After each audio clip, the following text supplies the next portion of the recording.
संसद की नई बिल्डिंग के उद्घाटन को लेकर सियासत अब और तेज हो गई है। इस बीच कांग्रेस समेत विपक्ष के 19 दलों ने बुधवार को कहा कि वे संसद के नए भवन के उद्घाटन समारोह का सामूहिक बहिष्कार करेंगे, क्योंकि मौजूदा सरकार में संसद से लोकतंत्र की आत्मा को निकाल दिया गया है। उन्होंने एक संयुक्त बयान में ये भी आरोप लगाया कि राष्ट्रपति द्रौपदी मुर्मू को उद्घाटन समारोह से दरकिनार करना और प्रधानमंत्री नरेंद्र मोदी द्वारा संसद के नए भवन का उद्घाटन करने का फैसला लोकतंत्र पर सीधा हमला है। आपको बता दें कि कांग्रेस, तृणमूल कांग्रेस, आम आदमी party, DMK, Samajwadi party, Janata Dal United, राष्ट्रीय जनता दल समेत इन विपक्षी दलों ने इस मामले पर संयुक्त बयान जारी किया है। अब आपको इस मामले में सामने आए अलग अलग बयान भी सुना देते हैं। देश के प्रधानमंत्री जी 28 मई को संसद का नवनिर्मित भवन राष्ट्र को समर्पित करेंगे। एक प्रकार से ये नया संसद भवन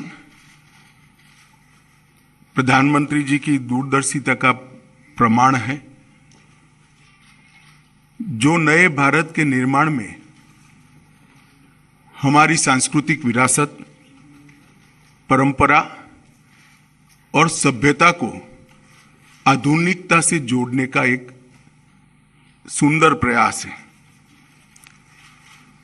इस नई संरचना को रिकॉर्ड समय में बनाने के लिए करीब 60,000 के आसपास श्रम योगियों ने अपना योगदान दिया है।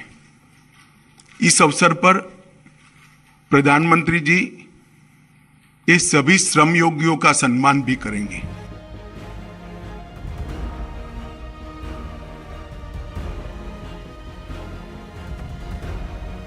क्या आरजेडी जाएगी नया पार्लियामेंट के उद्घाटन में? आरजेडी हम लोग की सभी लोगों से बात हुई है हमारी, और हम लोग जो है इसका हम लोग विरोध करेंगे, बॉयकॉट करेंगे। तो पहला सेशन हम लोगों का मानना है कि राष्ट्रपति जी जो हैं उनसे जो है उद्घाटन कराना चाहिए था, क्योंकि पार्लियामेंट के जो हेड होते हैं एक तरह से वो राष्ट्रपति ही होते हैं, और उनसे ना करा करके ये कहीं ना कहीं से राष्ट्रपति जी का अपमान जो है वो किया जा रहा है। तो हम लोग चाहते हैं कि पहला जो सेशन जो है, जो उद्घाटन जो भी हो रहा है, इसका सभी विपक्ष के दल मिल करके जो है बॉयकॉट कर। देखिए, ऐसा है कि नई संसद के उद्घाटन में देश की महामहिम राष्ट्रपति श्रीमती द्रौपदी मुर्मू जी को नहीं आमंत्रित करना, ये आदिवासी समाज का अपमान है, दलित समाज का अपमान है, पिछड़े समाज का अपमान है, वंचित समाज का अपमान है। और ये प्रदर्शित करता है कि भारतीय जनता पार्टी की मानसिकता आदिवासी, दलित और पिछड़ा विरोधी है। वरना संसद के उद्घाटन में अगर आप महामहिम राष्ट्रपति को ही नहीं बुला रहे हैं तो फिर क्या बचता है? क्या संदेश आप देना चाहते हैं? आपने महामहिम राष्ट्रपति का तो घोर अपमान किया ही है, साथ ही साथ इस देश के आदिवासियों का, दलितों का, वंचित समाज का घोर अपमान किया है। इसलिए आम आदमी पार्टी इस कार्यक्रम का बहिष्कार करेगी और नए संसद के उद्घाटन के कार्यक्रम में हम लोग नहीं जाएंगे। संसद भारत की पार्लियामेंट वो कौन बनाते हैं? राष्ट्रपति, काउंसिल ऑफ स्टेट्स राज्यसभा और लोकसभा, बस 3। भारत के महामहिम राष्ट्रपति, क्योंकि हमारा एक जो संविधान है और जो उसकी स्वरूप है, तो उसमें राज्यों का एक अपना अधिकार है। तो पहला सदन संसद का राज्यसभा है, इसमें राज्यों के चुने हुए प्रतिनिधि बैठते हैं भारतीय गणतंत्र के, और दूसरा लोकसभा है। केवल भारत के राष्ट्रपति को यह अधिकार है कि संसद के सत्र को बुलाया जाए। वो आर्टिकल 85 में स्पष्ट रूप से उल्लेखित है।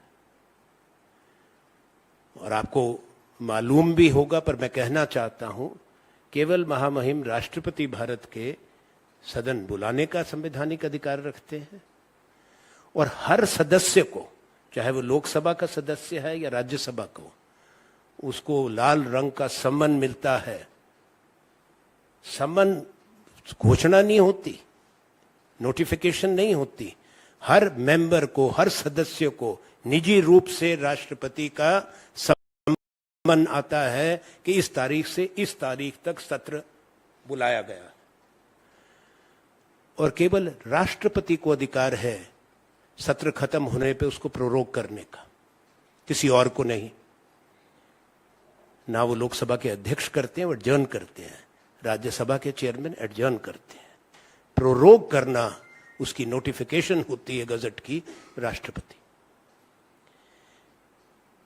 लोकसभा को भंग करना, चुनाव बुलाना, वो अधिकार केवल राष्ट्रपति का। तो ये संवैधानिक रूप में उचित नहीं है कि राष्ट्रपति को इतने बड़े फैसले से बाहर रखा जाए। दुर्भाग्य की बात है कि पूर्व राष्ट्रपति रामनाथ कोविंद जी को वो सब अवसर नहीं मिला, सम्मान मिलना चाहिए। अब वो नींव पत्थर रखा गया, उसमें नहीं बुलाए, हालांकि रखना उनको चाहिए था। अब उद्घाटन हो रहा है, उसमें भी नहीं। तो एक सैद्धांतिक बात है। हमारा मत है कि संविधान का सम्मान नहीं हो रहा और ये न्यायोचित नहीं है। माननीय प्रधानमंत्री जी को, राष्ट्रपति जी को आग्रह करके सम्मान से बुलाना चाहिए।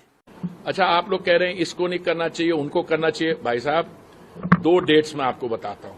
एक डेट है शायद अगस्त 1975 की, हाँ, जब इंदिरा जी प्रधानमंत्री थी, उन्होंने पार्लियामेंट एनेक्स की इनॉग्रेशन की थी, ठीक है।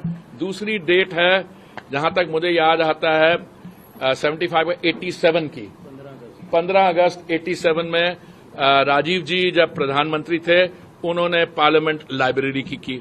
तो आप मेरे को ये बताइए, आपको अगर संविधान के कॉन्स्टिट्यूशन के आर्टिकल पढ़ने आते भी नहीं, इन्होंने 2-3 आर्टिकल गलत कोट किए है।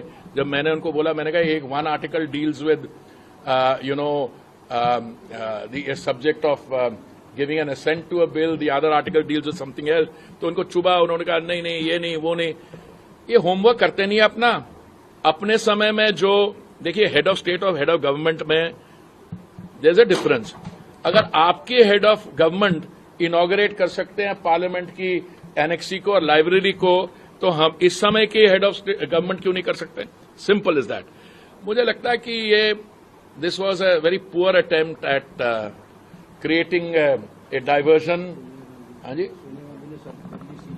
नहीं, वो सोनिया जी की तो मतलब she is in their time she was higher than the head of state और हेड ऑफ गवर्नमेंट। वो तो उसकी उनकी अलग बात है। वो तो गई थी, वो डॉक्टर मनमोहन सिंह जी के साथ वो कहाँ गई थी, चेन्नई गई थी शायद, वहां पे भी उन्होंने कुछ, मैं उसमें नहीं पढ़ रहा। देखिए, मैं समझता हूं, मुझे तो इस मंत्रालय के साथ